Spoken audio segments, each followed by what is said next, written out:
Committee meeting. Meetings are recorded by Franklin TV and shown on Comcast Channel 9 and Verizon Channel 29, as well as recorded by Franklin Matters.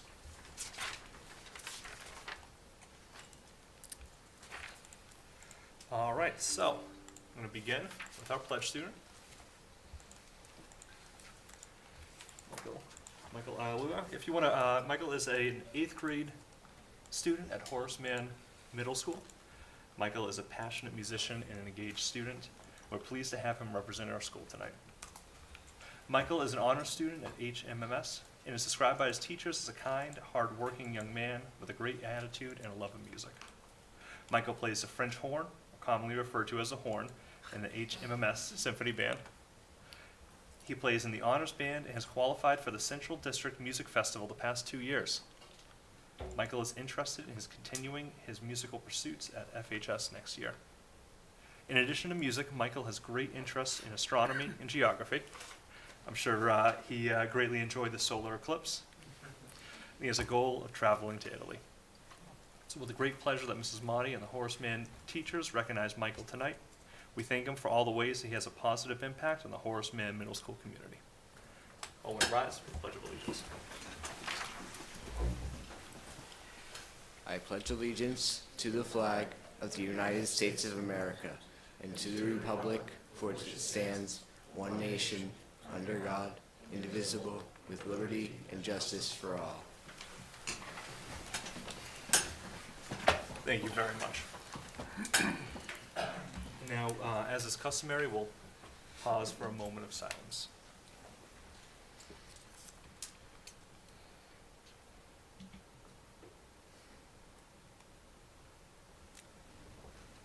Thank you all very much. You guys want to get out of here?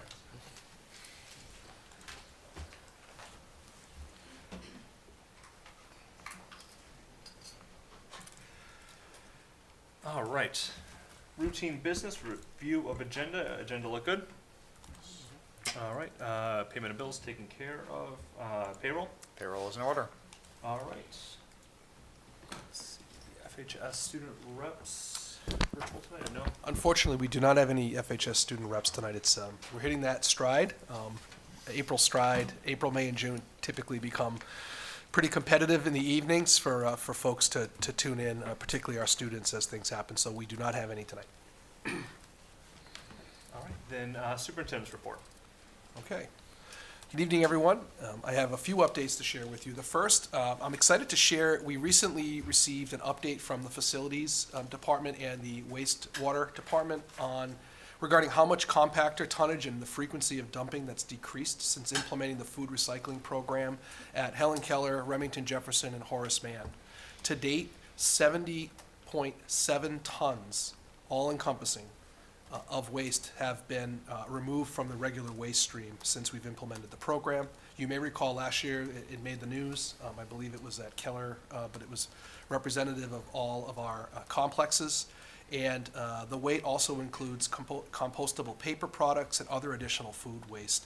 These are AgriCycle numbers. So I'll provide a breakdown for you across all the schools, but the overall is 70 tons. And that will be shared, I believe, at the town council meeting from the wastewater department and facilities. But just kudos to everyone involved. When I think about that project, when it was brought to our attention, we met as a school department with our principals. Ms. Motti happens to be in the crowd. We had all 3 of our middle schools engage with the facilities department, our custodial department, and the wastewater department of the DPW to really come together and figure out how would this work. What do the students need to do on their end? What do the teachers need to do? And it was really a great example of coming together as a community for a common goal, which is to try to eliminate as much unnecessary waste in the environment. So that's a really positive thing. Really excited to announce that senior project has started. So we have close to 200 FHS seniors who began senior project on Monday, April 8th. These seniors will engage in a 70-hour internship demonstrating the knowledge, skills, and maturity they've achieved throughout their high school career or school career. Student projects that they usually choose an area of study that is an interest or an area they plan to work so that they can gain practical experience before graduating high school. Senior project is unique a unique opportunity for our students to engage in some real authentic learning and experiential learning of an area of interest, and we look forward to their presentations, which will take place on May 21st. I put a save the date in all of your calendars about 6 months ago, probably, for that date. And typically, if you can make it, the school committee and some of the central office staff and other folks have the opportunity to basically rate their projects and rate the presentations. There's a rubric, there's expectations for what needs to be included and reflective components. So it's a really great night, and it's great to see these students who will graduate only weeks later and enter and become citizens in Franklin, move on. So it's very exciting, and it's a great plug for the community that we have this in our high school, which is excellent. We have been engaging in the school facilities assessment. We have conducted a series of forums that have been designed to gather stakeholder feedback that builds off of the Portrait of a Graduate application workshop that occurred with a representative group, the visioning, which was a 2-day workshop. You heard Dr. Locker present last meeting. We took that information on the road and basically have met with the secondary level, the elementary level. Tomorrow we'll meet with our administrative team, and we had the community last night to engage in some of the outcomes and concepts that have come forward from the visioning and the Portrait of a Graduate work. In addition, we included some of the work and updates from the educational adequacy, which includes the architect's work around walking through buildings and facilities. So I anticipate having another communication with a summary of feedback from these meetings, and we've received a lot of great input. And I think our master planner and the educational architect are working really hard to help us create a very clear picture of the options along with the benefits and challenges with any of the options. So I anticipate more information as we move through the April break, April vacation, and upon return. The goal is to provide options and recommendations to the school committee that build out a clear multi-year strategy that allow us to make some decisions that are in the best interest of the district.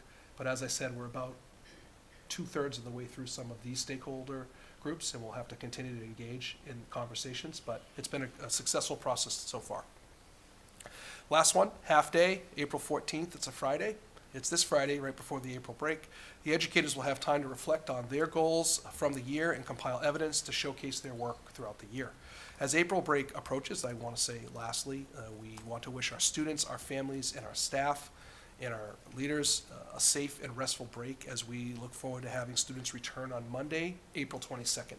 Thank you. All right. Thank you very much. Open the floor for questions or comments. Yep. So thank you for that, and appreciate the updates, especially with the facilities planning, and just kind of how that's all running forward. I do want to make sure that we have the potential to have this called out regularly, and kind of, really detail what exactly we're talking about. I think facilities planning is, we understand, we're in here often, we see exactly what we're talking about, but really making sure that the community understands that this is a concept of whether we have to prioritize which schools we're able to really kind of focus on and maintain, but then also whether we have to reorganize how people, like the districts, if we have to go through redistricting. So I think that it was great that you brought that information here, but I do think we need to make sure that that's a very specific call out, and we use the terminology that people are going to recognize, so that we make sure that we promote that community engagement, so no one comes up later and feels like we were talking about facility planning, not redistricting, or not, the potential to modify kind of the plan for maintaining schools. So. Yeah, that's great feedback. I will say during the one of the committee groups, the parents, some of the acronyms was a great example of it may make sense if you're in the education space, but it may not if you're not. So I think that was a bit of just a good reminder. The second thing I'll say is during one of the educator meetings, they appreciated some of the clarity and some of the just information that was shared, but there's still pieces where we're really trying to engage through a process, and I think the more that we can share, I use the word measured transparency, as to not create noise, but be really clear and deliberate about what we share and how we share it. But I think I agree with everything that you said around being able to bring people along and make sure that we're making the information accessible and understandable. Thank you. Yep. So I do have 3 questions tied to the facilities and wastewater removal. So the 70 tons, is that for just FY24, or is that total since the program has started? My understanding is that's total since the program started. Okay, gotcha. Yeah, no, definitely amazing. That's my understanding. If I'm wrong, we'll know tomorrow night, or whenever the next meeting is, when Mike might present it. Okay, perfect. You know, Steve, were you at the? Okay, so then I think they might share more. Okay, thank you. And then, do we know what the cost savings that the town or the school district is received because of this program?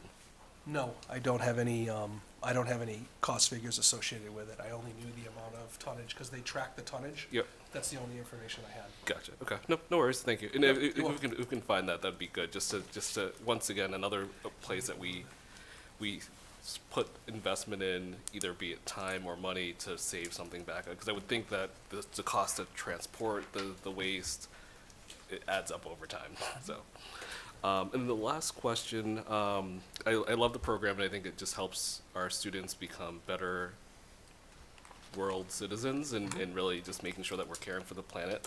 I did hear a while back ago, I think there was a student at JFK that proposed potentially using, instead of using plastic utensils, transitioning to metal. Has that ever gone anywhere, or has that bubbled up to you? It has not come across my desk, but that doesn't mean that it didn't have legs or land somewhere. I have not heard that, but I can check with the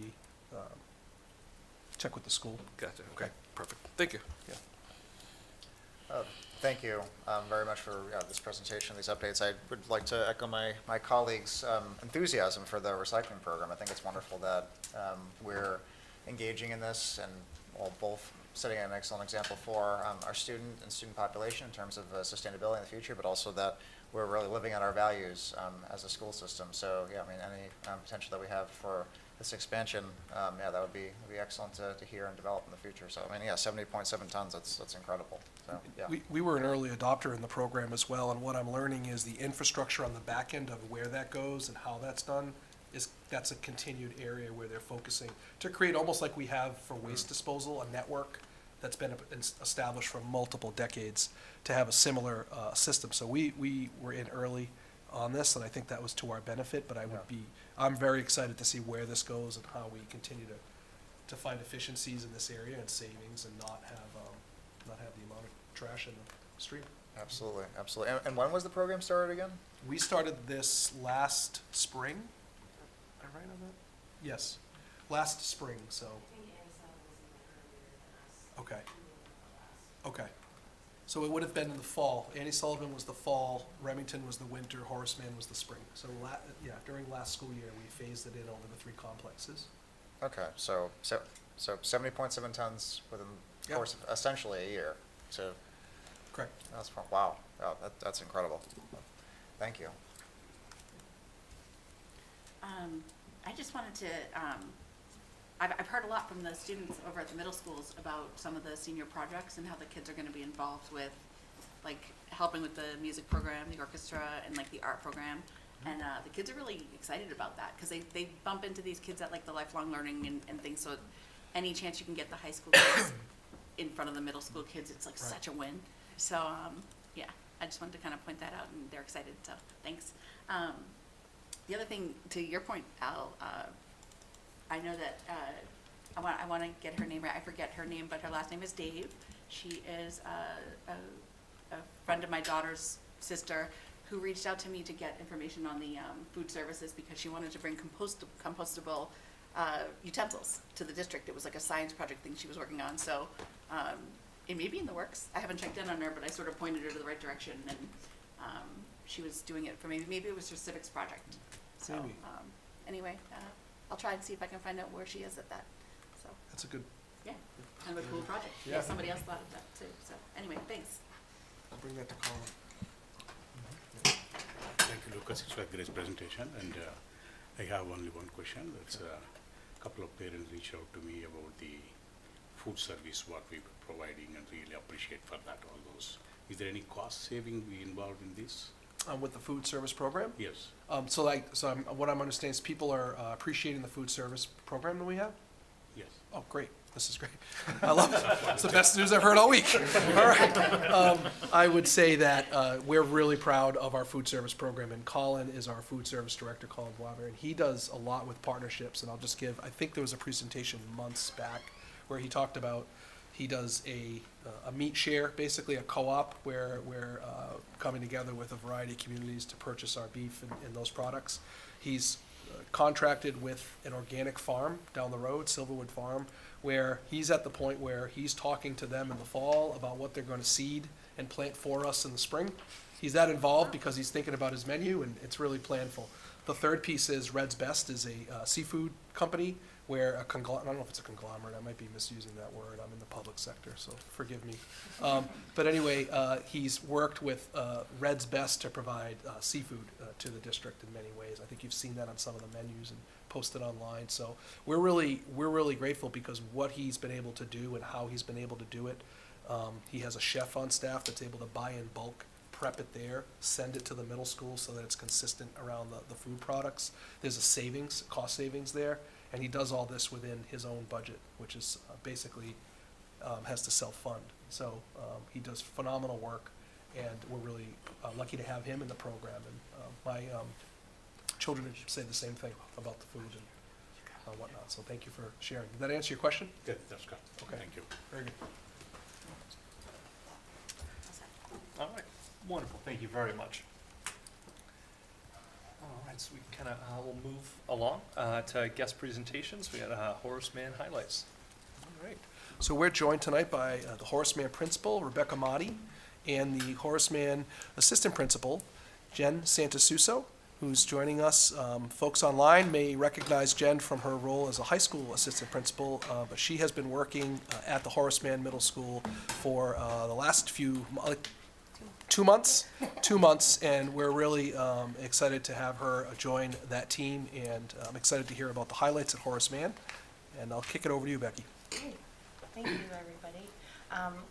Thank you for having us here tonight to highlight Horace Mann Middle School. I'm Becky Motti, I'm the principal. I am in my 9th year as the principal at Horace Mann, and I will let Jen, I know Lucas just did, but I'll let Jen say hello to everybody as well while we get technology going. Hi, Jen Santasuso. This is my 5th year as an assistant principal in the district, and like Superintendent Jagir said, I've been working at Horace Mann alongside Becky for the last couple months. It's been great having Jen here. We just thought we would bring a few highlights, really focusing on community and who we are as a school, and then how we're trying to connect with both from the Franklin community all the way down to the classroom level. So this is a little bit about us. We are the home of the Lightning, and we have 4 core values that we try to promote in our school through the work that we do educationally, but also just the day-to-day living, the life of a middle school student. Those core values are community, achievement, growth, and respect. And I think if I were to highlight, it's hard to highlight one because I feel like we weave these 4 ideas into almost everything that we do every day. But community has definitely been something that's been a huge focus for us as we invite new people into our community, as we partner with different groups, as our students come back from having a time where they couldn't live as a cohesive community in the day-to-day operations of school life. It's been important to really promote that and to name that whenever we are doing things to come together and to do things that positively impact one another as a community. You'll see this picture of some of our 8th graders. We live by also the 6 pillars of character. Those are trustworthiness, respect, responsibility, fairness, caring, and citizenship. We have a PBIS, which is a positive behavioral I always forget the I word, interventions and supports. We promote when we see students live those 6 pillars in action because they're big words and we can say them, but what do they mean as in the life of an 11 or 12-year-old? So we try to promote that when we see that. And when we do, teachers will highlight it. Students can earn a 6-pillar card. They put their name into a drawing, and we draw for gift cards every month. And that's just a way to really recognize and name and highlight what we see every day, living by those 6 pillars as well as our core values. We're also aligned districtly. So the district sets its goals, and we also are one of 3 middle schools, as you know, so we are also aligned across the 3 middle schools with Annie Sullivan Middle School and Remington Middle School. We've set our middle school district goals to be social emotional well-being, not just of our students, but of our staff, rigorous and engaging curriculum, high-quality instruction, two-way communication, diversity, equity, and inclusion. You hear these words a lot, and so I hope to paint a little bit of a picture of what that looks like at the middle level, at least in our school community, from this year. Community partnerships, again, that word community, and for us, it's about not just within the four walls of our school, but within our entire community and beyond. And I'm really proud to say that through the relationships that our staff members have built professionally, in the relationships we as a school have with different partners, different organizations that you can see on this slide, it's really about bringing great elevating the experiences for our students with these partnerships. So the Franklin Public Library is one area where we've really tried to partner, not just our school, but across the middle level. We've implemented BLAST, which is our program we've had for multiple years. That's bringing libraries and schools together and really building that partnership between the local librarians as well as our reading specialists to help students identify good books to read, to align literature with the curriculum standards that we're learning every day in the classroom. And another partnership that our reading specialist has promoted the last couple of years is a graphic novelist coming to the local library. We have him coming in May for a pen to picture graphic novelist panel, in addition to some of our visiting author experiences during the school year. We want to make sure that we provide those experiences for all different interests, for all different areas of writing and reading, and that's been a great partnership with the library. We've also earned some grant money through the Franklin Cultural Council. They've been a valued partner for many years for our school, whether that's through our visiting author grant. We had Jordan Sonnenblick join us this year, or for other enrichment activities within our school. We've partnered with the Franklin Food Pantry and the SAFE Coalition doing food drives and coat drives this year, a way to get our students involved outside of outside in the community through the work that we do here in school. And we've also partnered with local businesses like Escape into Fiction, either having book sales there or even inviting them to come and sell their Sonnenblick titles so that we could just, again, bring that community together and partner with different people who have that expertise.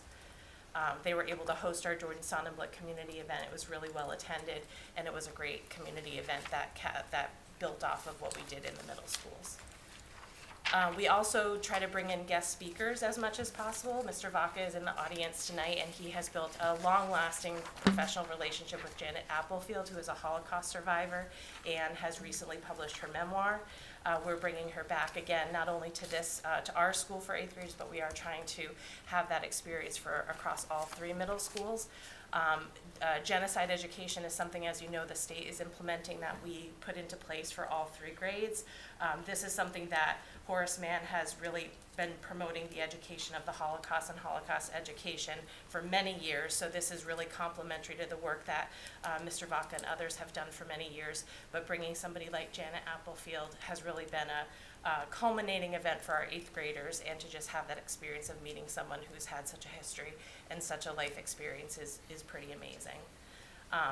And then when you think of, Janet and her amazing life, and then somebody like Maris Wicks, who's a Horace Mann alum, and has kept a relationship with the 7th grade teachers, Mr. D'Entremont being one of them.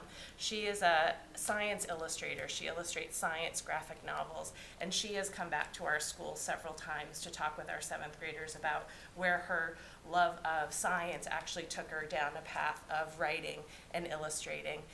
And again, it's just a great way for our students to see, similar to what Ruth Ann, you were saying about the senior high school students, to see people who are now working in different jobs and professions, but that can relate to their own middle school experience to that.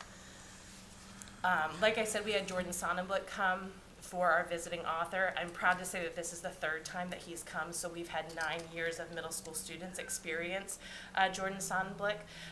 He's another another author, who writes about the middle school experience, so it's really something that we connects very well with students. I know Jen was able to attend the whole school assembly, and I think the messaging, if you want to talk a little bit about the messaging maybe? Sure. Excuse me. Yeah, he was exciting. He was so engaging. The students even commented afterward, like, "Oh my goodness, I can't believe that I was so engaged the entire time. My mind didn't wander." And I think it's because he spoke to them as a former middle school student who just had a struggle to focus in class, wasn't the ideal student, but was able to channel that in documenting some of his experiences and these books that kids love to read and that they find funny and they can identify with. So it was just wonderful to have someone who has taught middle school and who writes about middle school age kids come and speak to them directly.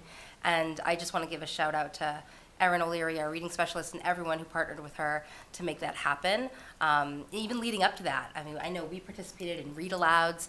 Kids would go to different rooms with different teachers who would read some of his book, and so it's just such a great way to buy in student interest and then allow them to continue that during our flex time where they've been reading for the first 20 minutes. So it's also a great literacy program, if you will. Yeah, and I think that's what we try to do with any experience that we create. We also want to layer it in so that it has meaning, so that it relates, so that it touches as many students as possible. So you'll see in some pictures later, all students participated in a whole school assembly with Jordan Sonnenblick, but then we had small group sessions where students could either have like a book club meeting with him to talk about the books and how he writes, and then also a writing session. So students who wanted to deepen that experience, they had some small group experiences. And as Jen mentioned, everybody read some of his book or listened to a read aloud of some of his books, because we want that visiting author experience to be meaningful for everybody to whatever capacity we can. We also partner with the YMCA. We have our sixth graders go for a team building and high ropes or rope team building afternoon, where they also receive some anti-bullying education. That's part of the partnership and where the YMCA has grown in their programming. So that's, again, just something to go even local within either Franklin or North Attleboro, depending on the ropes course that we choose, just to be able to receive some of their expertise and some of their experiences that our students wouldn't be able to get otherwise. And then lastly, I wanted to give a shout out to our school resource officer, Officer Amanda Eyre. She has been a huge partner for us, even in the day-to-day, but also when we identify themes that we want to really make sure that we're talking to our students about, and they're understanding the community impact beyond just the school. So we invite her to team meetings, whether we're meeting with students at a grade level to talk about things like harassment or things like social media. And then furthermore, when we identify themes like parent education or family education for things like social media, we recently had a school council meeting where we invited families to come, and Officer Eyre had prepared a presentation with Officer Gove that really, I think, spoke to just some of the things that, as a police officer, what they're noticing, and then we could also partner with what we're seeing from a school perspective to just build some of that education and awareness, to ask and answer each other's questions, and to brainstorm things that we can do to better educate our students, to better educate our families, and to all be aware of how we can help students navigate and have a healthy relationship with social media and technology. So beyond that, community and citizenship are two words, our core values, and also one of our 6 pillars. And I think in the life of a middle school student, they are growing, they are changing, they are understanding the world in a different way. So we really try to promote that idea of where they can step into leadership, where they can show positive citizenship, where they can show a positive impact on the school community. In some ways, we've seen a little bit of a shift that we've had to make, because things like our community service club or student council, those things are not a part of our day-to-day this year, but I'm proud to share that we still have some ways in which we are promoting this within our students in our school community, and our students are really continuing to step up in these ways. Peer Leaders is in partnership with the Anti-Defamation League. This is our 7th year where we've been training a group of 7th and 8th grade students from each middle school, and then they go and teach some lessons about inclusivity, respect, tolerance to our 6th graders. So just, again, that partnership with an outside group, but also to build that leadership within our students within the school setting. We did get word this year that the Anti-Defamation League is not continuing the Peer Leader program beyond this year, so we will have to find other partnerships and other people to collaborate with in this way. But I really do feel like through our work with them, we've created a lifelong partner in just asking for that help and support whenever we need it from representatives of the Anti-Defamation League as we're working through diversity, equity, inclusion, different things that might pop up along the way as a school community. Some of the things that we've asked our students to still step into without a community service club are things like leading a food drive, leading a spirit week, decorating our halls so that there's positive messaging. And those are some things that we've had a lot of different students step in to do as the year has gone by. You'll see the recent haul that they've collected in our food drive, where the food pantry had to bring their truck to pick it up.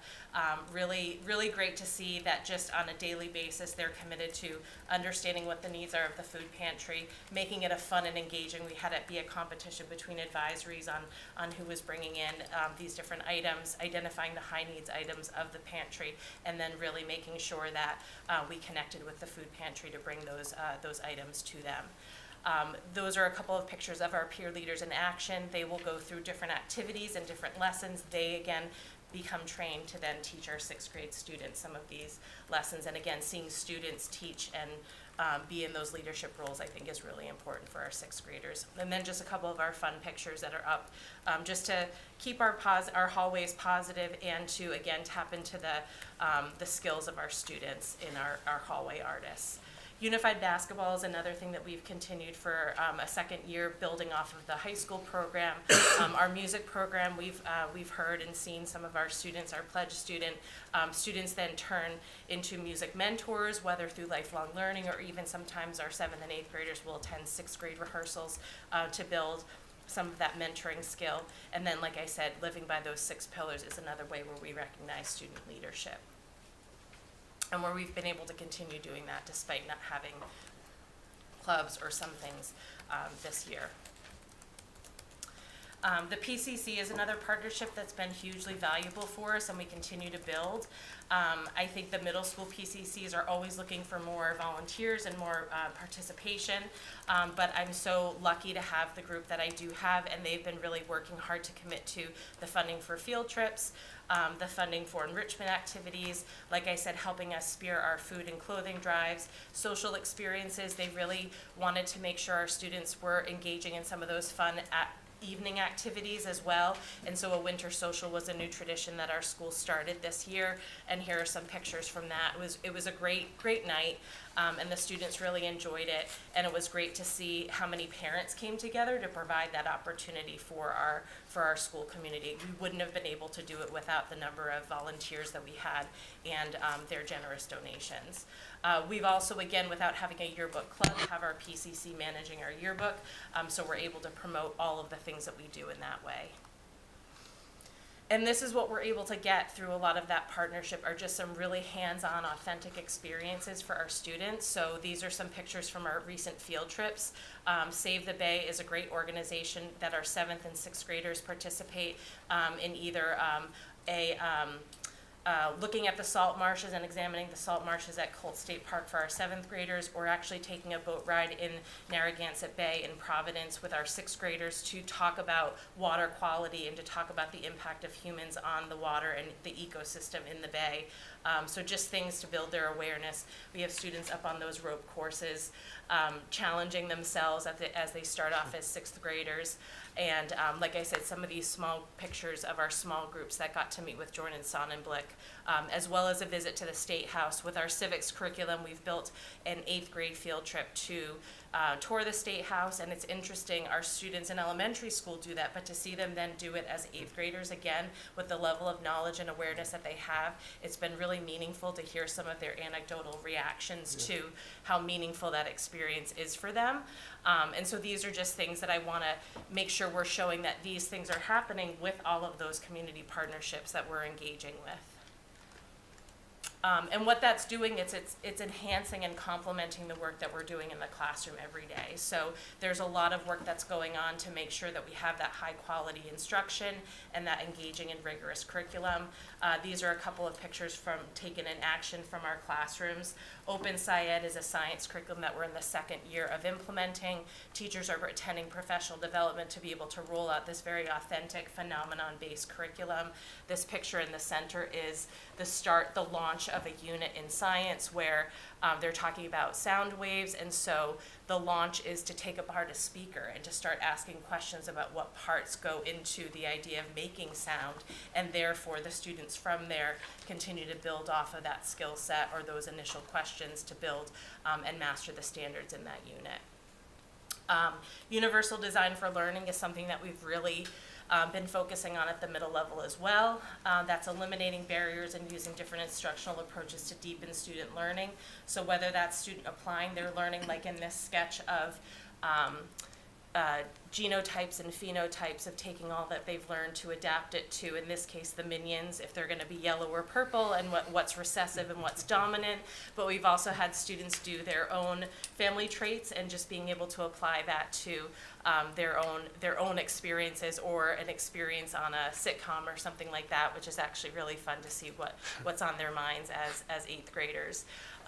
Another thing that I want to highlight with Universal Design for Learning is the idea of small group instruction within the classroom. So just being able to group students and to be able to, in this case, one of our special ed teachers meeting with our students to give immediate feedback and to check in. And it's just the idea of building some really, designing the lessons and designing the instruction in a meaningful way to get as much out of the time that we have, and to get as much building towards mastery as we can with our students. And then project-based learning, I think STEM is one great example of just the hands-on and the projects, again, creating those authentic experiences for our students in order to help them collaborate, learn to work with each other, and create products. The last thing I wanted to highlight was, as I was saying, like the community from the outside looking in, and the most, from the most micro lens, maybe just what a classroom looks like. It's no longer just one teacher sitting in front of the students. A lot goes in behind the scenes in order to make the rigorous, engaging curriculum and high-quality instruction a reality. And so I just created a quick flow chart showing all of the steps, but then all of the people and time that's devoted to making something like literature circles. So in the case of literature circles, students get to select a novel, they read with a small group, and then they're applying whatever it is that the standards were decided at the start of that literature circle unit to be able to be learning and building towards mastery. So things like professional development time, but also important roles such as our humanities director, our curriculum leader, special educators, our reading specialists, and ELA teachers go into the steps of unit design, novel selection, the instructional design, and then how are we giving assessments and feedback to our students. So just wanted to be able to show the flow, and from even that more micro lens, there's so many steps and so many people involved in the work that we do every day. And then at the end, just bringing it back to our students, and a big thank you to all of you for everything that you do to support us at Horace Mann Middle School. Thank you both very much. Fantastic presentation. Appreciate everything. And Jen, too, really a special call out as well, just for your flexibility this year. I think there's a lot of, smiles with that one. It was wonderful hearing you kind of come on board, just both as a school committee member, but as a dad of a kiddo at the school. So thank you very much for the flexibility this year. Greatly appreciated. But with that, though, open the floor to questions and comments. Yeah, great program. I became a big fan of Horseman School now. Thing is, which program supports the anti-bullying program? Like, what program you have for anti-bullying? So we have, like I said, they get a small dip of that in our 6th grade when they go to the YMCA. There's an anti-bullying component to that. We also have, as part of our health curriculum, an anti-bullying unit. The program that the teachers are using is called Second Step. It's it's a social emotional curriculum, and it captures the 5 competencies of social emotional learning. It's also something that we use that unit for the bullying unit for in our health classes, and then a majority of the lessons in the other 3 units we teach through our advisory program, which is the start of our day. That's all. Thank you. Mm-hmm. Great presentation. Thank you. I've got 2 kids over at Horace Mann, so I know it's a challenge being a middle school educator, administrator these days. I wanted to just, one of the things, and Jen, you know, we do hear all the smiles, we do hear the frowns from the high school too. Like, you know, so you know, you're somebody who I hear from teachers, widely respected and appreciated as an administrator, so, for what you do, so, you know, hang on, we're gonna get you guys this budget fixed, you know. But, I'm curious, just, one of the, you know, with the clubs not being here this year, I get concerned about, you know, obviously middle schoolers, the bullying's always a category. Specific to the LGBTQ community, I think back, I came to, they had sort of our town council had a big forum not too long ago where it was debated whether or not the town would raise a pride flag. You know, some people saw it political, some people saw it as an overarching kind of inclusivity message. That's my point of view. And so without having that club as kids are sort of navigating, you know, that tween age, like I think it used to be Miss Flaherty and stuff, that's not happening anymore, right? That particular So the group? club's not happening, no, which is unfortunate. I am happy to say though, through our advisory program, that has been something that we've made sure that we wanted to address, so that all three schools, with our advisory being aligned across all three middle schools, and with not every middle school, I think 2 of the 3 had one of those LGBTQ clubs. We wanted to make sure that those types of that type of lessons of acceptance, or lessons of, again, who we are as a community, were met for all of our students. So that is something that when we don't have things like clubs that will maybe design a week for our students to celebrate, there are other places like our advisory program being one of them that can help with some of those items that maybe aren't part of the curriculum standards but are very important to ensuring that our students are seen, that there's awareness, and that there's also education on the part of who we are as a community. Yeah. It would be good to consider, and I know you guys, bandwidth's a problem. I know you need more people in the bodies in the schools, but just something to think about, and hopefully we can get those clubs back. I just, it's important to sort of convey that tolerance. I think some parents, what I'm hearing from parents whose kids are maybe navigating that a little bit and don't know what to do and how to manage it, and parents are a little bit not sure how to guide them, maybe throwing a couple of resources or like some sort of message to the children, like, hey, if you're struggling with this specific topic, here's like a point person who, like maybe a counselor, I don't know. I hear parents struggling with like how to advise their kids, and there used to kind of be a spot to get that kind of advice for the people who are actually navigating it personally. So just a thought. It's a great idea, and our student services is another, we have 2 counselors in our student services office, and I think that's another place where we're looking for ways where they can reach out to our school community for different groups to form, or for different, I know one of our counselors has created a newsletter for families to push out that way with some of those links. So those are ways that we are looking to continue to keep that two-way communication for our students, but also for our families. Yeah, because you want parents helping you, create the environment. So the other thing I wanted to just mention is I was at the Spanish Honor Society induction that they had last week, and they had some Hispanic food out and I know that some of those children, I talked to some of the parents, and some of the kids from the high school were going over to the middle schools and teaching some Spanish lessons. I think at Remington they did that. So again, anytime you can get their peers, like you guys know better than we do that the middle schools don't want to hear from their parents about anything ever. So yeah, I know your kids are the same age. So anytime you can get, high schoolers or anyone, I was just kind of, the language department specifically seems to me an area where those kids are looking to do that. And I know the National Honor Society parents were like, is this going to continue? Like with the budget concerns, languages have been hit hard. So just to kind of keep in mind that there's definitely a demand for that, to try to not lose the momentum that we've had as a district. So for what it's worth, I know it's been addressed in the budget. Yeah, I too. know other things that we've done with, not the level of success that our goal is Yeah. even partnering with high school clubs. So to your point of Yeah. our older students within the district, how can they be of support?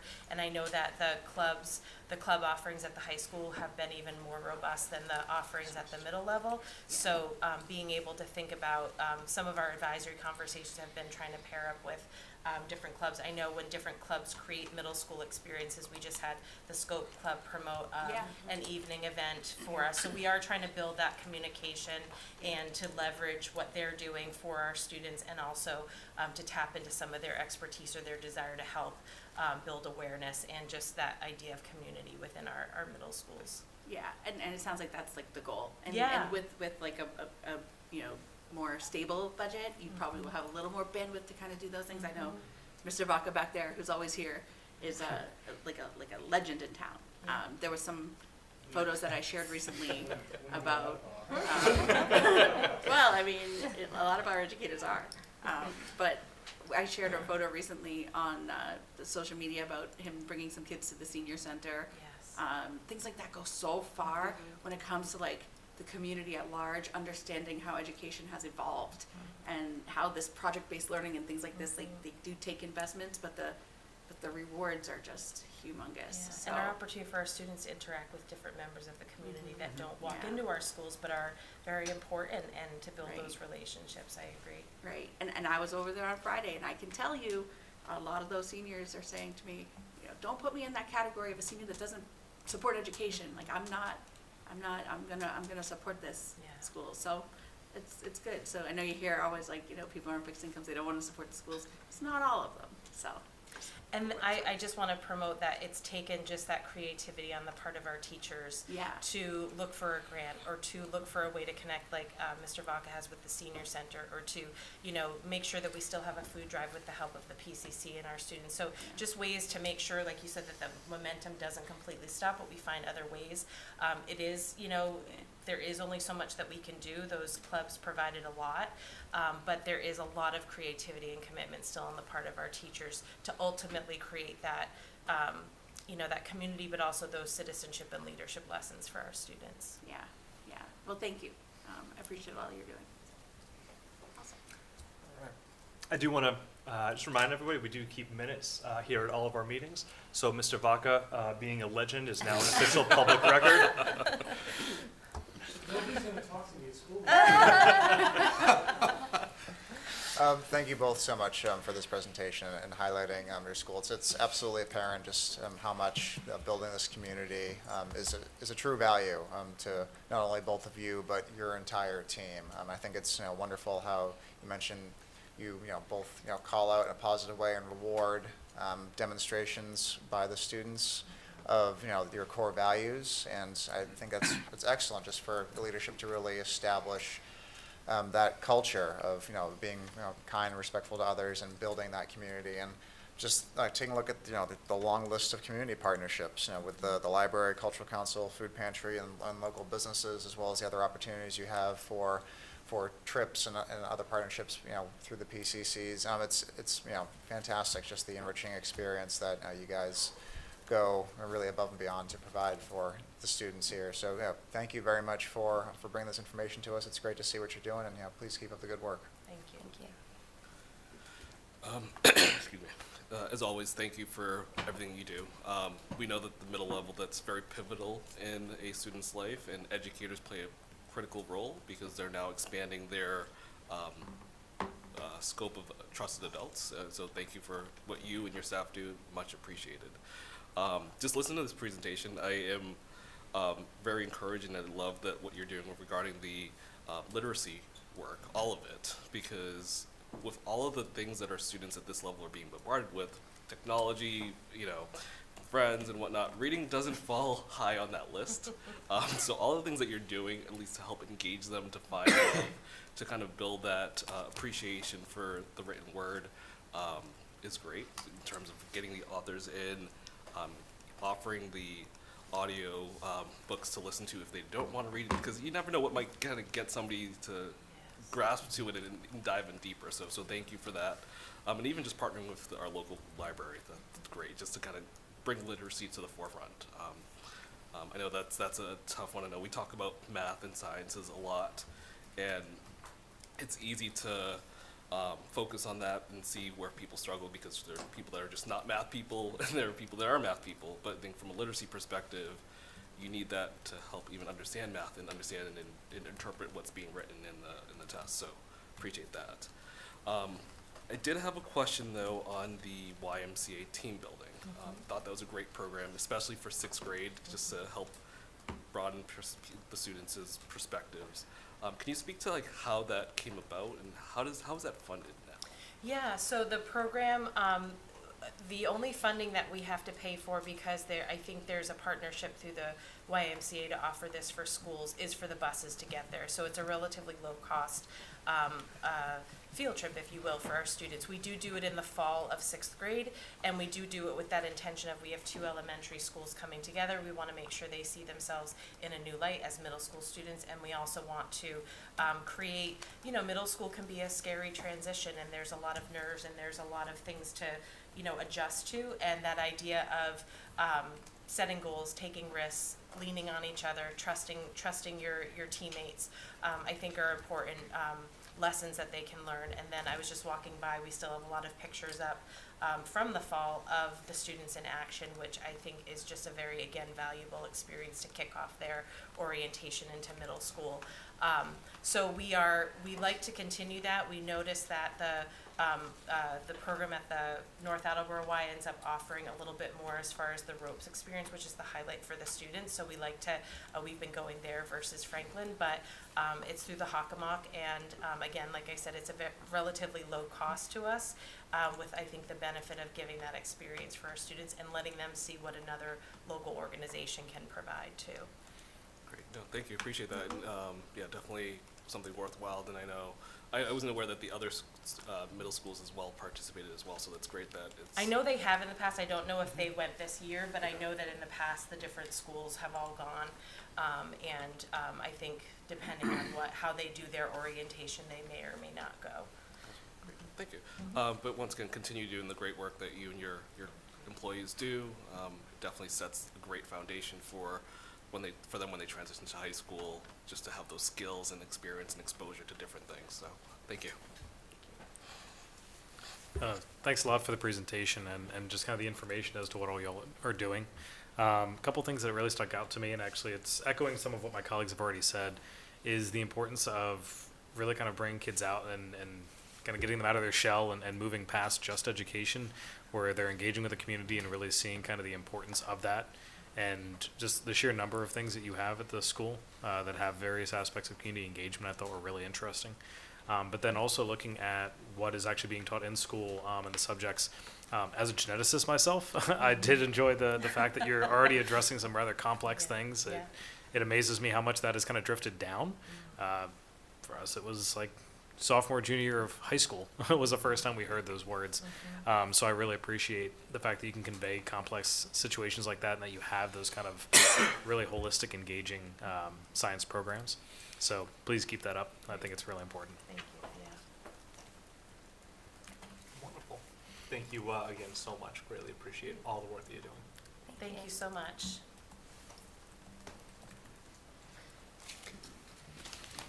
Thank you both. Thank you. All right. All right. So we'll move on to discussion action items, starting with the FY25 budget. Okay. The hearing, we had the superintendent's recommended budget come before you last meeting. We discussed the Q&A, and at this point, I'm going to be put forth, I recommend approval of the FY25 school budget in the amount of $81,319,261 as discussed. All right. Is there a motion? Motion to approve the FY25 Franklin Public Schools budget. Is there a second? Second. All right. Open the floor up for discussions, questions, comments. Yeah, we have, actually, why don't we start it all off? Ms. Gallagher, if you want to, you have anything to say, the floor is yours. Yeah, just that, I think that this budget really reflects the needs of the schools right now. And That's really, that's it. That's my comment. Thank you very much. Much of the same. I think this is really going to be an important decision for us, and it really highlights what is going to be required to really put together a holistic package for educating our students in this day and age. Just want to say thank you to Dr. Dutch and his team. I know I've had to ask a million questions about the budget and asked a lot of changes to be made, but I appreciate the work that's been done to the line-by-line budget item. Seeing the FTEs from FY24 to FY25 in relation to what we're asking for FY25 helped really clarify things, because you look at something and you say, okay, well, it's $175,000, and it's like, well, what is this? You assume it's like one person, and you come to find out it's 2-3 people, and you're like, okay, this is more rational and it's easy to digest. So thank you for that. For the folks that may have not looked at the updated budget, please do so. I think this will help make more sense in terms of what's being asked, because at the end of the day, what's supporting our students are people, and understanding the people that are there and the amount of people to support it. You reduce one person, we cut X amount of dollars, that's a person, and how does that impact the services that your students are getting? So definitely appreciate that change. Happy to have done it, and I appreciate all the questions and requests for clarification. When you're doing the budget, you're in it, and you're very familiar, and you know everything, and you assume that the general public does as well. And so I appreciate another set of eyes looking at it from a different perspective. It helps. Thank you. First of all, I'd just like to say thank you to Lucas, Bob, Tina, Paula, Jana, and everyone who put long hours into this. It's a monumentous task, particularly considering our current fiscal situation, both for the school and the town. Certainly wasn't easy. It's hard taking a look at our current situation and projecting out to see where we are, where we're going, and contrasting that with where we'd like to be. But I think the information that you presented us both over these past few months, as well as in joint budget subcommittee meeting, our conversations, it's been a wonderful opportunity for everyone on this committee to truly vet, go through, ask questions, and get that information out there and understanding of where we are. And this vote tonight certainly is not the end, as we all know. It's going to be, we have still quite the journey ahead of us, both our work on this committee as well as work with our partners on the town part of government. So, thank you again. We appreciate it. And yeah, this is, what, again, our values that we're putting in to provide the best possible educational experience for Franklin Public School students that we can within the means that we have and where we would like to be. And yeah, it's certainly not the end of the road. And we'll look forward to continuing the work and doing the best we can for our Franklin Public Schools and the town as a whole. So, thank you. Yeah, so I am, the only sort of feedback I've been getting from the parents that I talk to is, are we asking for enough? Because I think we all can agree we'd like to maybe have some more breathing room, but there's other sort of big fish to tackle, or, big projects to tackle, and efficiencies and things like that through facilities and whatnot. But for now, I'm just kind of speaking to the constituency, the stakeholders out there that are putting pressure on me personally, because I'm sort of like this override person, to get the number, higher, to just give more room. But I think that this is a very fiscally responsible, pragmatic, smart budget, and we put pressure on our administration to do the best they can. And I think that this is a realistic budget, so that we can sort of breathe and then do maybe in the future, instead of having to come for an override of $10 million, we can say, hey, we need 200,000 for this particular curriculum, and we can do these little sort of project, asks of the community that are a little more palatable. But, it's been a long time since the community has been asked to vote on a ballot question. So I just want to convey to everybody that sort of wants me to push for more, that I do believe that this is going to give us the room to make more investments and creative decisions going forward. So, I'm gonna, obviously approve this, so, thanks. Yeah, yeah. I would like to thank Lucas and team for patiently answering all the questions. And I got the feedback like it's a really very tight budget, and I definitely needed the override for the benefit of our future Franklin. That's all. Thank you. All right, thank you all. And I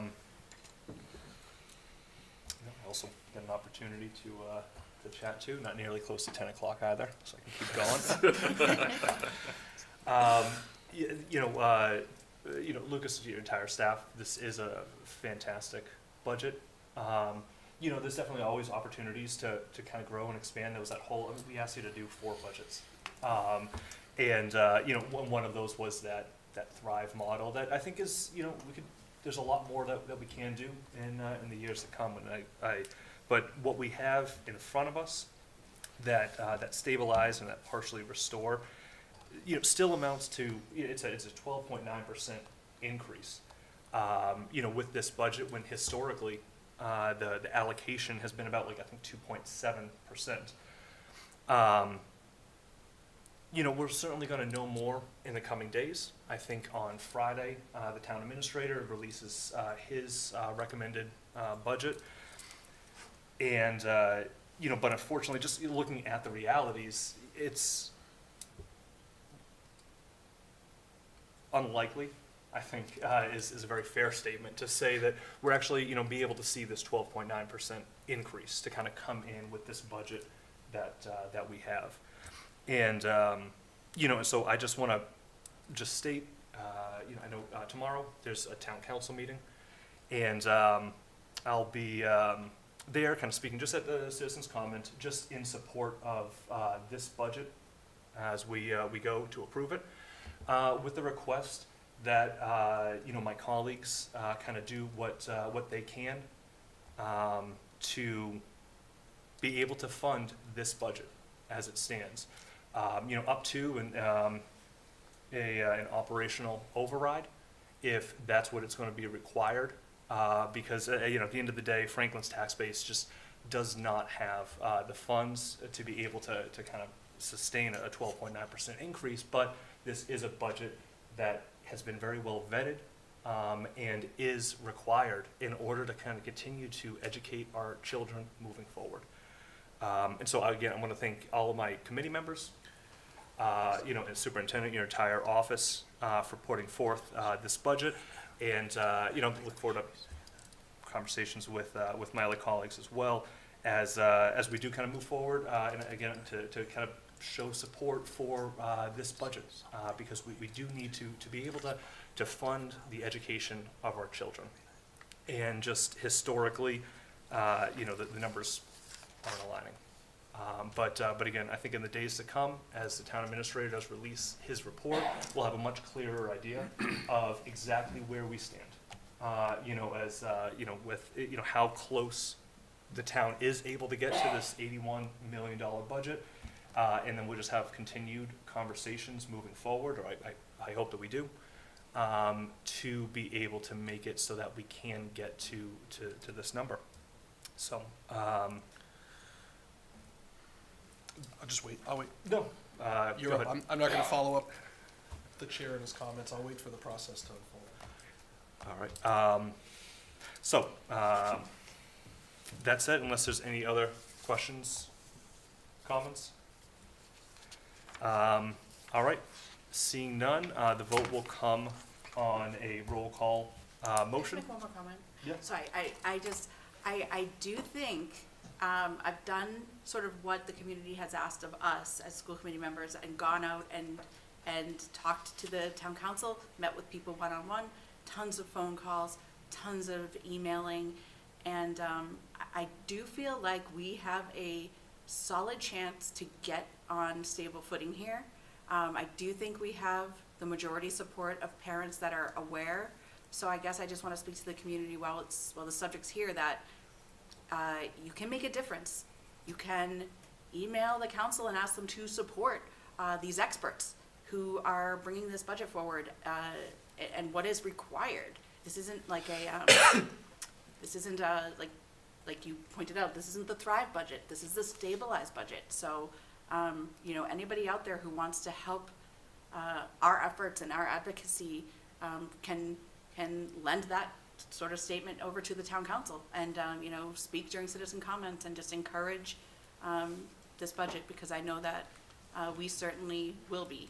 We've talked to the Office of Campaign Finance. We had a special meeting last week, and they said, you all are volunteers. You are elected officials. You could be working for this override committee if you want, clearly. But I just think that, citizens, you have, one email goes a long way. It's more impactful than you may think. Even a simple couple lines saying, we really support the schools putting forth this budget and the work that the superintendent and his team has done. So, okay, that's all I'll say. Thank you. All right, we'll come on, roll call, motion, Gallagher, Yes. McNeil, Yes. O'Sullivan, Yes. Sampoli, Yes. Griffith, Yes. Charles, Yes. and Callahan, yes. All right, motion carries. Thank you all very much. Thank you all for your support, and we appreciate the feedback and comments that you did provide. And I know you were the ears to the community when you received information and had questions. We appreciate hearing it. And then I want to thank the community for also contacting Dr. Dutch or me directly or Ms. Malati directly around questions. And we just appreciate your support in trying to move this forward for the betterment of our system. And it's not lost on us. So thank you very much. And we'll just move to the next stage in the process. Okay? All right, thank you all. Next up, we got school choice. I recommend the school committee not accept new school choice students for the 24-25 school year as discussed. All right, is there a motion? Move to not accept new school choice students for the 24-25 school year as discussed. Is there a second? Second. All right, any discussions, Can I- questions? Can I just Please, add a little Tito. bit of context as well? So every year, the school committee is required to vote annually on whether you would accept school choice students. That's a program that exists within Massachusetts where varying districts the school committees make an approval. If you have space and slots that you could have students come from another community to join our school system, we have in the past, probably 15 years ago, was probably the last time that we had voted. A lot of it had to do with enrollment. I will say that because we are in the midst of a master facilities plan and trying to determine what we need to do for the residents, I think we need to prioritize the students who live within our community before we can open up any classroom seats and accept others. It's not to say it's off the table, it's an annual vote, but I would say in this case, I would not recommend that we open up something that we have not had open for the last 15 years until we have solid footing and a very clear strategic plan on how we will navigate the next decade with short-term and long-term goals related to master facilities planning. Thank you very much.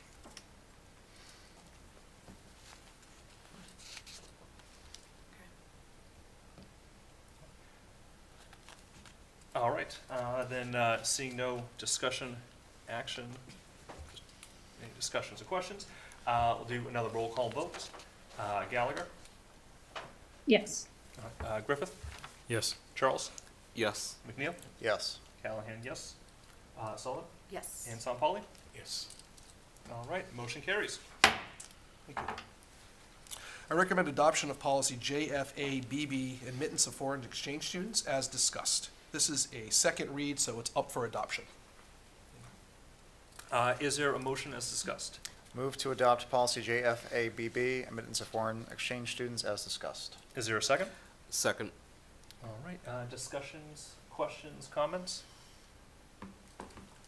All right, seeing none, vote will come on a motion. Again, roll call, Gallagher, Yes. Griffith, Yes. Charles, Yes. McNeil, Yes. Callahan, yes. O'Sullivan, Yes. Sampoli? Yes. Jumping the gun. Thank you very much. All right, discussion only items, none. For two information matters, I'll start, superintendent evaluation. Superintendent evaluation has not yet met. However, we have discussed a timeline, and we'll have the presentation of the evidence next month and a better established timeline for members to submit the evaluations and have a report by the end of the school year. So stay tuned for that. Okay. And, budget. So, budget was approved tonight unanimously, which we are all a fan of. But as mentioned, it's certainly not the end of this discussion. Please, everyone, stay tuned for the continued discussion in terms of the broader town budget as well as the approved number for us. Our next budget meeting for the subcommittee, I believe, is scheduled for the 30th. However, there will also be a joint town and school committee meeting on April the 24th, a Wednesday, where the overall financial picture as well as the subject of override will be discussed. So, and then we also have the upcoming finance committee and town budget hearing. So work is certainly not done. Please stay tuned, stay informed. All right, policy. Policy we met tonight. We started drafting some information about fundraising, just to tighten that policy up. And just we adopted tonight the foreign exchange policy. So nothing too juicy, just, you know, we'll be meeting same time next month. All right. Community relations. Yep. Our normal meeting was supposed to be yesterday. We delayed it due to the comprehensive facilities family forum for visiting yesterday. So we are meeting tomorrow at 6 p.m. Okay. And how about joint PCC? Yep. We met yesterday at our normal time. Mr. Gigier spent some time reviewing the budget situation and just getting the PC up to speed. And real quick before we move on with the community relations, again, loving the newsletter. Absolutely fantastic. Great job, and thanks for all the work from the whole committee that went into that. If you haven't checked it out, I think that, I know it's on Facebook, and it got broadcast as well via Regroup to all families, correct? Correct, yep. And it's also on the school committee website as well. There's a newsletter section that has an archive of all of the previous newsletters. Wonderful. It's fantastic. How about SWAC? Yeah, we met last week. Most of the time we discussed about the June 7 upcoming farmers market. We discussed how to develop the website for the SWAT as well. Awesome. And then mental health and well-being? Met this morning, and the two videos now that we have in sort of draft form will be ready probably the next meeting or two. And then we'll get that attached to the community relations newsletter and also, yeah, going out. So we're going to be at the Strawberry Stroll also, like the mental health and well-being task force will have a booth. So that'll be helpful. That's June 7th. Yeah, okay. DEI? DEI's next meeting is April 25th. All right. And comprehensive facility assessment? You want to? I shared a brief update in the superintendent's report, but I defer to you or anyone else who wants to speak to it as well. So we've had two kind of quick back-to-back meetings. I know we had last week, it was just last week that we met, and where one of the things we kept kind of we were really talking about was, I know Mike D'Angelo, again, kind of gave really great insight into the capital improvements over the next 10 years. Really kind of being able to take a look at all of the different projects that are going to be down the road or currently scheduled for each of the buildings, just so that way we kind of have a clearer idea of, you know, we got a number of different buildings, facilities here, which ones are going to need the repairs, the roofs, the boilers, and also which ones too. I think he spoke about, I know, like the complex is about how much life they still have, with a couple of little updates here or there. Even got into talk about insulation and heating.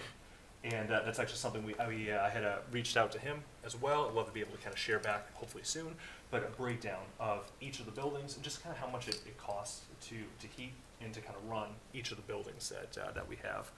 And this week we've been having some community forums, some forums, I should say, on Monday, just yesterday, we had Family Community Forum, where, again, Dr. Walker kind of presented a lot of the information, some of the information that she already kind of presented back to us on the 26th, about Portrait of a Graduate, about educational visioning, and just where we had an opportunity for some community engagement, and then Superintendent Jagir, and then we had some for teachers as well.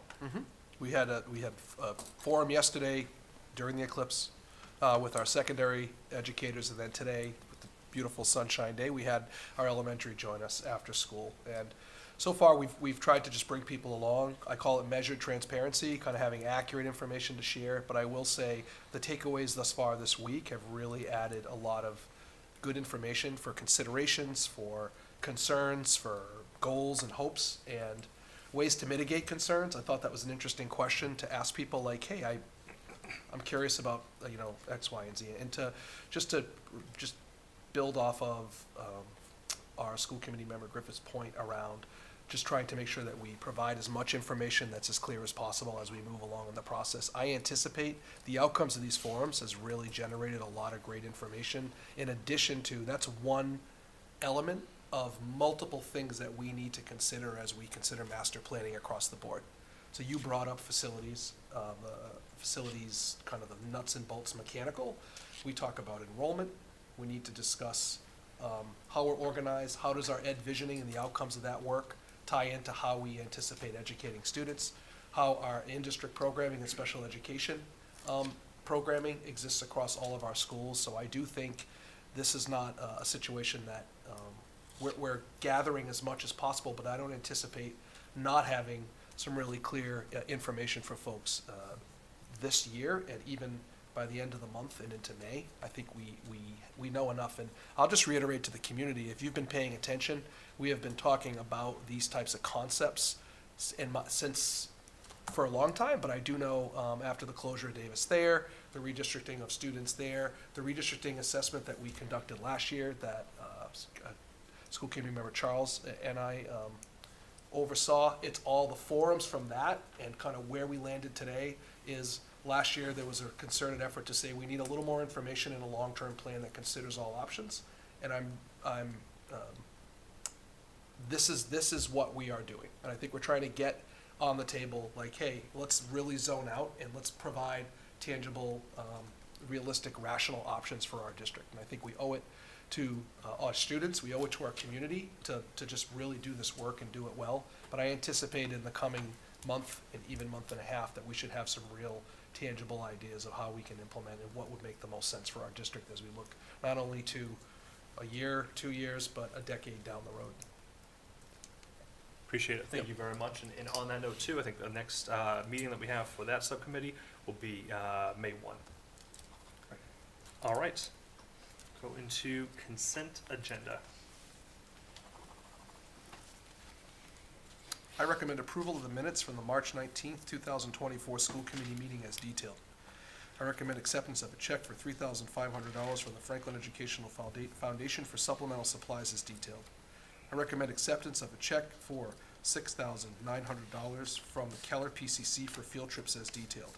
I recommend acceptance of 2 checks totaling $455 from Music Parents as detailed, $40 for in-house enrichment and $415 for field trips. I recommend approval of the request of Brad Hendrickson to take first graders to the Providence, Rhode Island Children's Museum on May 2nd as detailed. I recommend approval of the request of Brad Hendrickson to take second graders to the Roger Williams Zoo in Providence, Rhode Island on June 6th, 2024 as detailed. I recommend acceptance of a check for I recommend acceptance of a check for $3,760 from the Annie Sullivan Middle School PCC for field trips as detailed. All right. Is there a motion to approve the consent agenda as detailed? Move to approve the consent agenda as detailed. Second? Second. All right. Any discussions, questions? All right. Roll call. Gallagher? Yes. Griffith? Yes. Charles? Yes. McNeil? Yes. Callahan, yes. O'Sullivan? Yes. And Sampali? Yes. All right. Motion carries. All right, up next, we got good of the order. Again, first meeting of the month, have an opportunity for school committee members to weigh in on any items we want to kind of discuss in the future, or ways in which you can kind of see us improve in any way, shape, or form. What kind of? Yeah, I just want to take the opportunity. So we had a great time, multiple conversations today around facilities, around the potential, discussions for redistricting and making sure that that analysis is done. I wanted to see that we put a specific line item on the agenda to discuss that, so that people understand that that is in fact what we're discussing when we're talking about these, the different planning committees and looking at facilities, that we are, basically, use that exact terminology so that people are aware. And they also have a window to look in if they are pressed for time, knowing, possibly right after the superintendent's update, just having that line item right in there so that everyone has an opportunity and knows that we are talking about this now, so that when we continue talking about it for the next 3 months, next 6 months, it has been very well publicized. And also potentially during that, looking at timing updates. I know we've said we're about 2/3 of the way through now. Time starts becoming clearer as we get towards the end. I absolutely realize that. But if we can start giving dates as to whether, this is when we're going to have additional information, this is when we're going to have, potential times for decisions and guidance for when people can really make sure to voice their opinions kind of along that way, I think that'd be really helpful. Thank you. Thank you.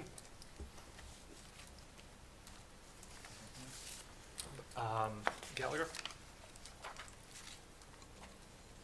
No, nothing for me. Oh, No, I'm okay. Good, thank you. all right. All right, then moving on, citizens' comments.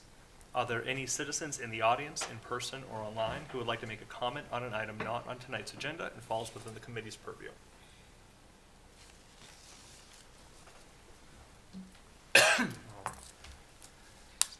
Ms. Cousin.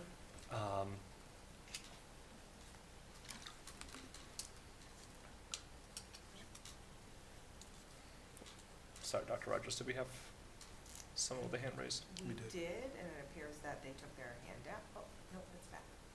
We do. All right, I'll just ask if we can get name, address, and try to keep it within 3 minutes, please. Hello, can you hear me? Gotcha. Yes? Yes. Excellent. Hi, this is Selena Cousin, 114 Beach Street. As a parent of a sixth grader who's new to middle school this year, I just wanted to express that many of us are just still so disappointed about the lack of clubs and leadership opportunities for these middle school kids. As we enter the third and final trimester of the year, I can't help but compare this sixth grader's middle school experience so far with that of his older brothers pre-COVID 5 years ago. And while I listened to the earlier presentation, I know how creative everyone's trying to be, but these sixth grade kids, at least the ones from Kennedy and I believe from the other schools as well, also had no clubs or student council or after-school activities in elementary school since pre-COVID, which for the class of 2030 began in first grade. So still with no clubs and way too few leadership opportunities, I just wanted to take a minute to continue to express my concern and others' concern as well, that this cohort of students has really missed out and continues to really miss out on these important activities that are helping them to become well-rounded leaders of our community. And I just strongly want to encourage our community to consider passing an override that will afford these kids with at least the same opportunities as the students who came before them, if not more. Thank you.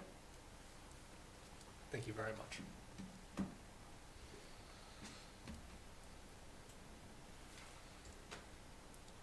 Dr. Rogers, anyone else online? Okay. All right, thank you very much. Then move on to new business.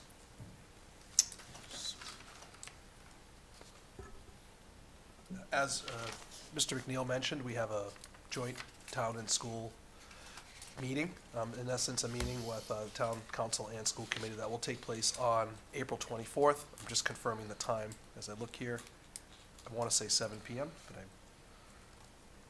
think that's accurate. 'Cause it's just- I have 7 p.m. at Franklin High School. just the change in venue in order to accommodate the community in a more open, comfortable setting. So that will take place at Franklin High at 7 p.m. on April 24th.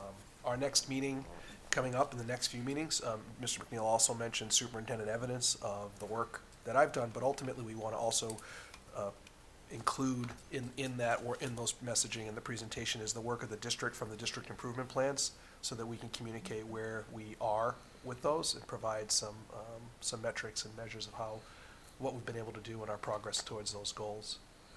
And ultimately, the biggest things on the agenda are really looking at the continuation of the budget conversations that need to take place, and the master facilities are the two priorities that we have within the district to really move those forward and prioritize those in the coming weeks. All right, thank you very much. And then, so lastly, I'll look to entertain a motion to adjourn. Move to adjourn. Is there a second? Second. Any discussion? Nope. I have a roll- discussion. I have one thing I want to say to people. I was gonna hit that gavel. Don't do it, don't do it. One more thing. I want to tell people that, who are waiting to see what would be the cuts if the override fails. That is being worked on, at least on the school side, then, I know for sure, is a very delicate and difficult thing to navigate, I'm sure. Because I'm sure that the teachers are feeling a little insecure right now, rightfully so. So, I think by the joint meeting that we have with the town council, I would expect we could talk about some of those things that are at stake, that people are sort of asking us for, in some sort of official correspondence from the school district. So, we hear you, and we're doing that also, that sort of doomsday budget, I guess, so. Great thing to end on. Sorry. All right, I would like to thank all the email senders across our school district. They're great emails, and some of them are provided great information about each and everything. Thank you for everyone there. thank you. All right. Then, seeing no other, vote will come on a roll call. Gallagher, Yes. Griffith, Yes. Charles, Yes. McNeil, Yes. Callahan, yes. O'Sullivan, Yes. Sampali. Yes. All right, motion carries. Thank you all very much.